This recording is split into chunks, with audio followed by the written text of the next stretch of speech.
शेतकऱ्यांनी त्यांच्या शेतात स्वप्न पेरली होती आणि सगळी स्वप्न वाहून गेली। देवा तोंडाला आलेलं काय खावा आता, लेकरं बाळ कसं पोसाव। पीक वाहून गेलं आणि पंचनाम्यासाठी कुणीच नाही आलं, म्हणून नांदेड जिल्ह्यातील शेतकऱ्याची नदीत उडी मारून आत्महत्या करण्याचा प्रयत्न। आमची बेकार परिस्थिती झालेली आहे आणि हे निर्लज्ज सरकार आम्हाला काही सुद्धा मदत देत नाही। रोजच्या गलिच्छ राजकारणाच्या ब्रेकिंग न्यूज येतात, पण शेतकऱ्याचा टाहो कुणी ऐकणार का हो?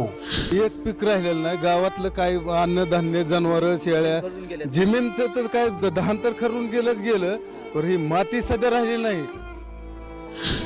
कर्जमाफीचं आश्वासन दिल्यानंतर प्रतीक्षेत असणारा शेतकरी आता पुन्हा नुकसान भरपाईच्या प्रतीक्षेत। पीक बी समजा गेलं आमचं, लगेच आम्हाला मदत देऊन तर आम्ही आत्महत्या करणार।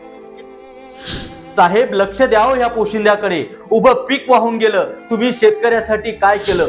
डोळ्यात अश्रू भरलेल्या शेतकऱ्याचा सरकारला सवाल।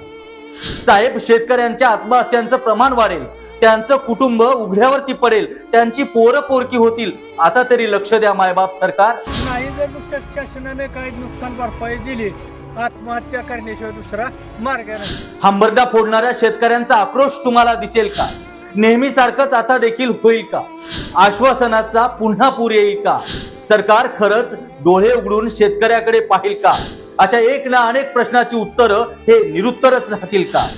पहा आजचा स्पेशल एपिसोड। साहेब पिकासंग माती वाहून गेली, आता तरी नुकसान भरपाई देणार का हो साहेब?